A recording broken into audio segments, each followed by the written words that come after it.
Hola amigos y amigas de Blip, sean todos muy bienvenidos a un nuevo show llamado ¿Qué pasaría si hacemos una review en menos de 15 minutos?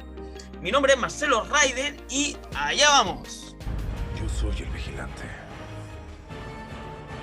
Soy su guía en estas nuevas y vastas realidades.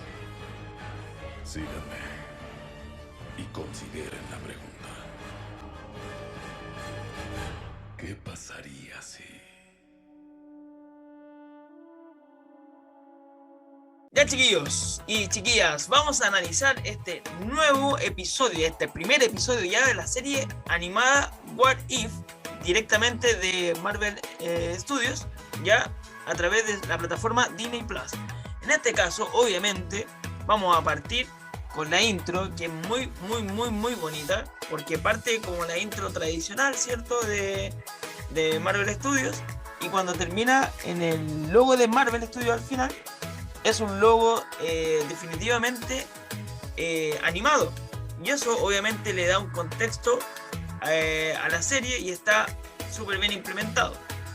Luego de eso aparece el vigilante, donde nos empieza a narrar obviamente lo que va a ocurrir y qué es lo que nos permite hacer un cambio, ¿cierto? De todo esto, lo que nos permite que en el fondo ocurran sucesos diferentes y que finalmente esto nos dé un poco la conexión de lo que tiene que ver con la serie anterior, que fue Loki, que al final en el capítulo anterior, cuando empezó el tema del multiverso, o bueno, en realidad de las ramificaciones, va a estar vinculado totalmente a esta serie, ¿ya?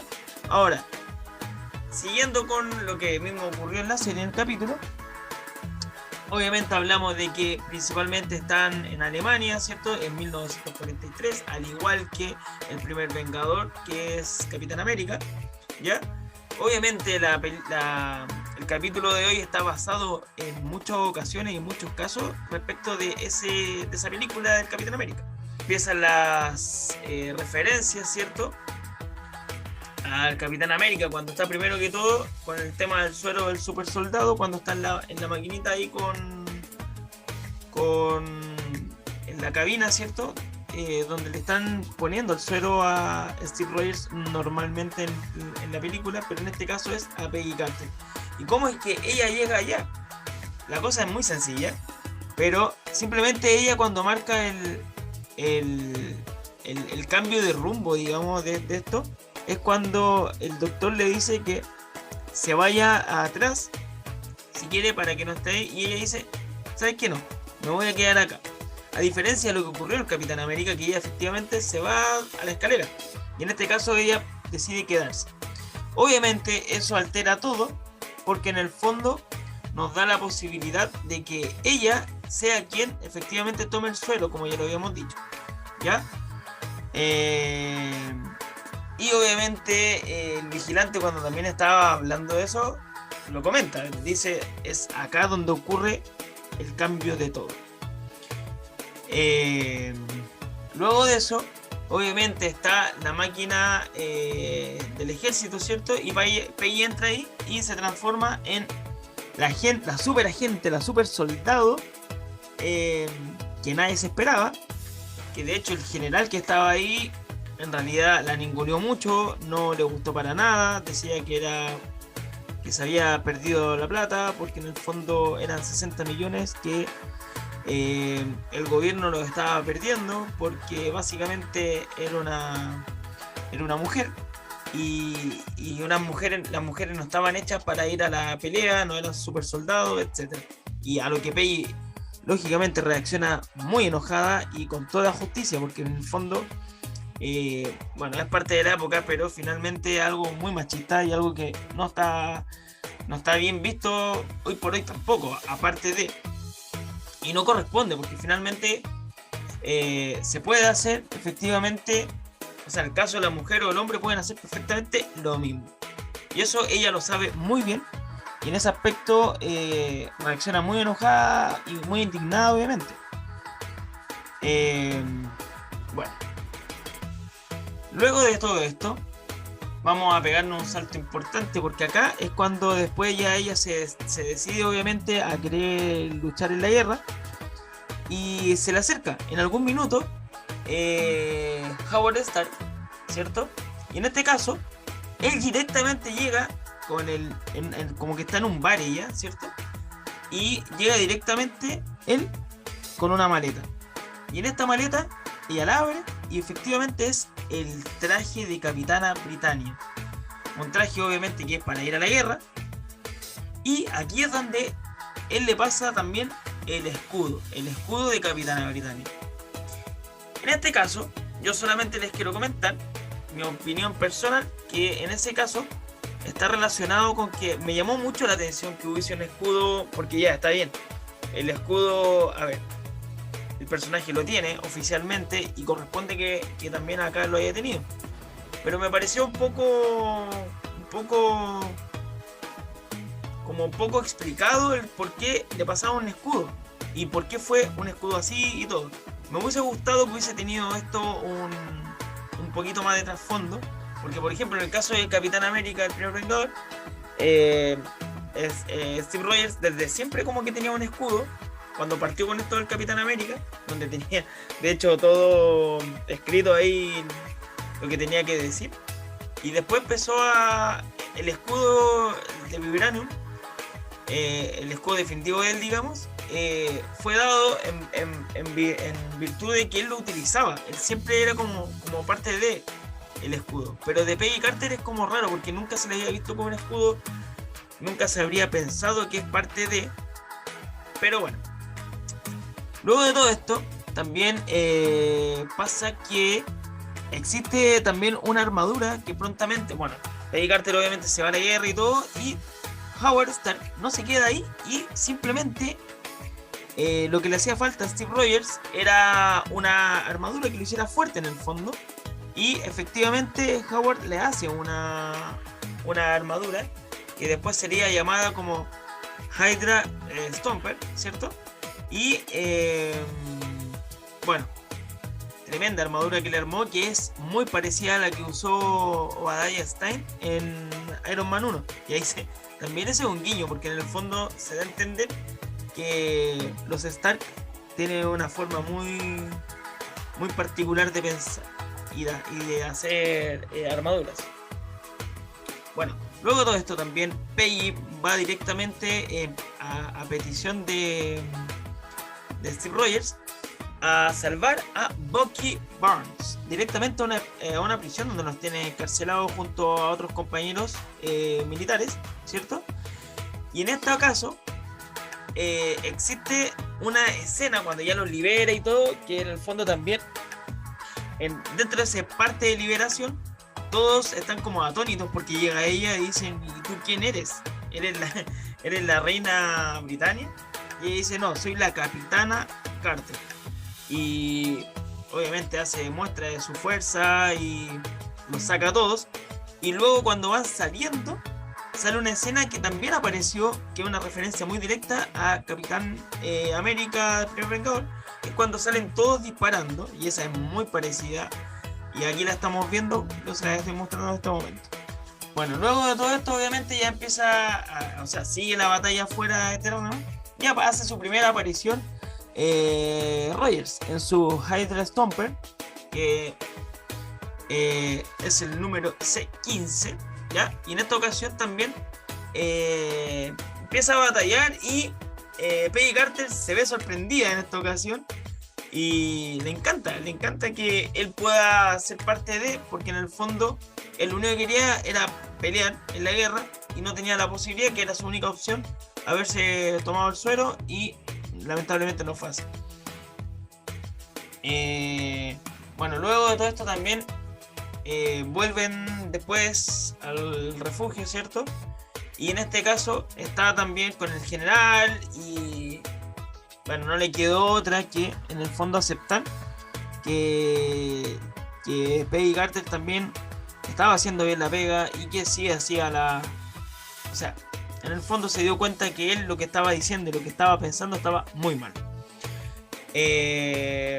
Bueno, luego de todo esto van de nuevo, o sea, todavía no van a guerra, pero empiezan a pelear y te muestran una serie de peleas, digamos, con música ambiental, con música con estilo de Charleston, que es muy de la época, Y nada, es muy llamativo, muchas escenas de acción que están como configuradas para que se vean súper bien y súper atractivas visualmente, perdón, a través de la música de fondo, etc.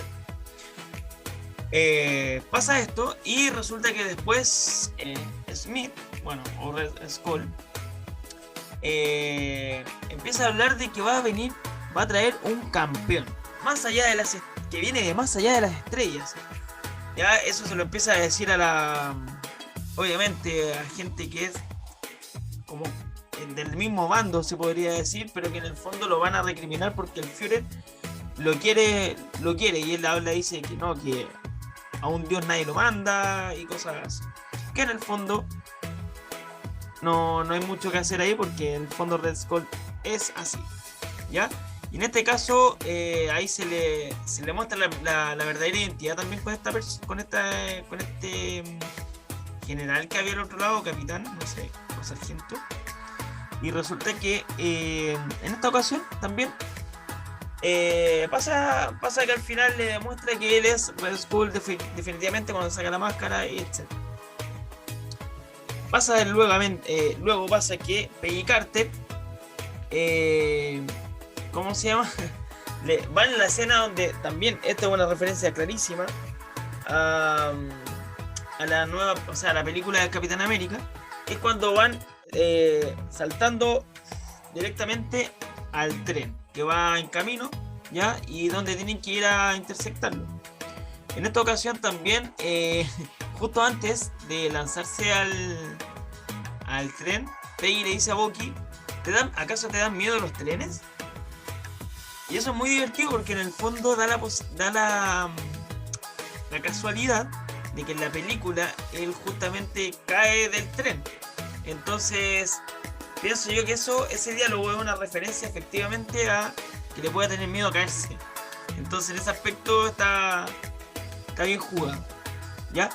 Saltan directamente, llega Rogers a través de su Hydra Stomper, ¿cierto?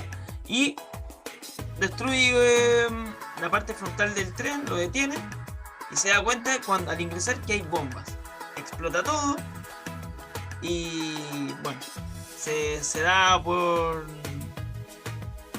como por caído o como por muerto Steve Rogers, porque cayó al abismo, que en este caso dada esa caída no cayó directamente Bucky, porque de hecho Bucky en una escena un poquito anterior, cuando recién caen arriba del tren, Bucky como que van cayendo y él cae mal y se está cayendo y Peggy lo alcanza a salvar, y esa vendría siendo como la parte de que ocurrió en la 1 pero no ocurrió ahora, que es cuando él se caía. Y de hecho él le dice no vayas a arrancar el brazo, y justo el brazo izquierdo que normalmente él lo utiliza como el soldado del invierno después. Pero bueno, una buena referencia nuevamente. Bueno, obviamente cae Rogers con la explosión. Peggy después en el refugio donde están con los militares, empiezan a discutir de que la pérdida del Hydra Stomper, etc. Lo dice el general de ellos.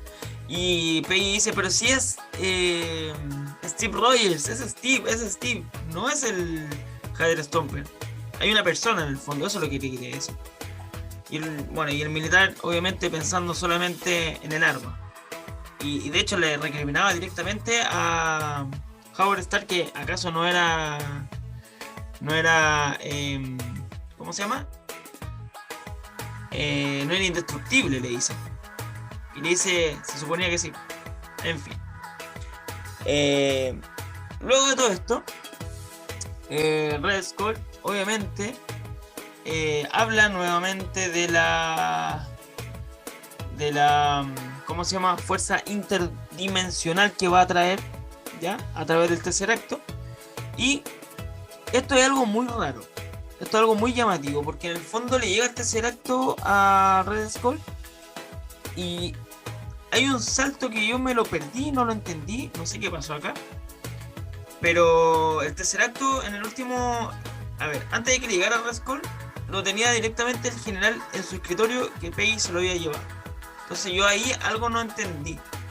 Porque de hecho el Tesseracto fue lo que utilizó directamente Howard para poder hacerle la armadura a Steve Rogers. Entonces no entendí en qué momento pasó directamente de nuevo a Red Skull. Pero bueno, en fin, pasó eso, lo tuvo. Y en este caso sale directamente el ser interdimensional, que es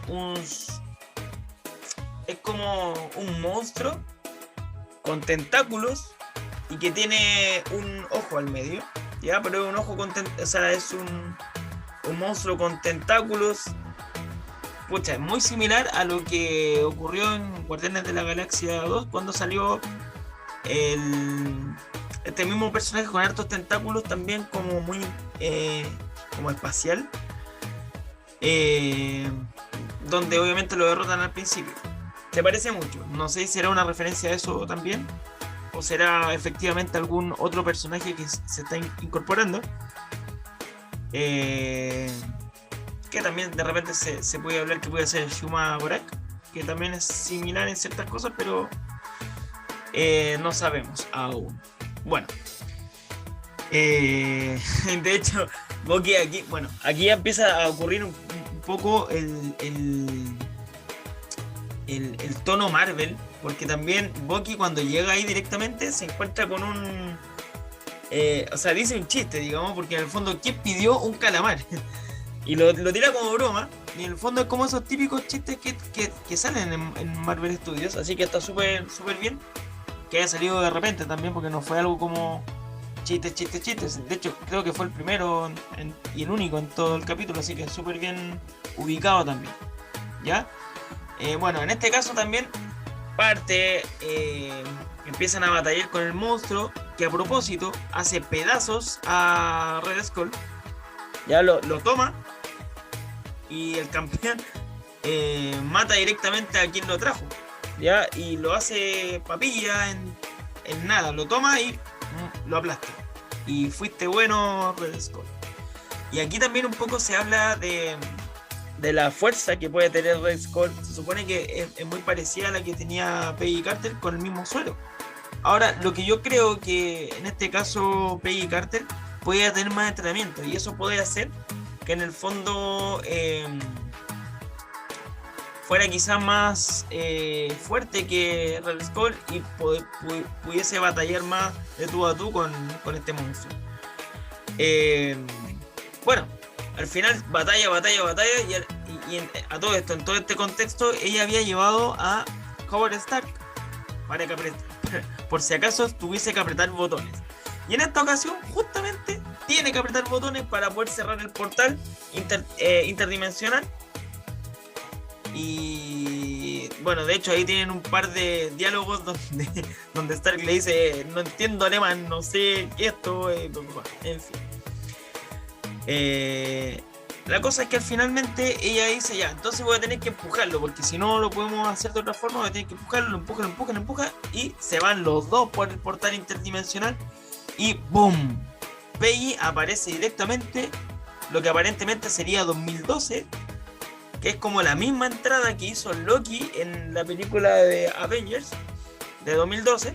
Es muy parecido cuando él llega con en el portal del Tesseracto, pero en esta ocasión llega Peggy Carter a través del portal. Y cuando aparece, ve a Fury, que es el Fury que todos conocemos, y ve a Hawkeye. Y ahí es cuando, de hecho, en el final de todo esto, habla nuevamente el vigilante, y en este momento él dice: una nueva heroína para el multiverso. Obviamente esto es una clara referencia que ya el multiverso está totalmente instaurado, y como palabras finales decir que me gustó mucho el enlace que hicieron. Me parece que el Tesseracto está funcionando de manera diferente en esta serie, debido a que se supone que no hacía pasos temporales, no influía en el tiempo el Tesseracto, sino que obviamente en el tema, en el espacio, te podías trasladar, pero no supone que avanzar en el tiempo. Bueno, parece que ahora son nuevas cosas, nuevas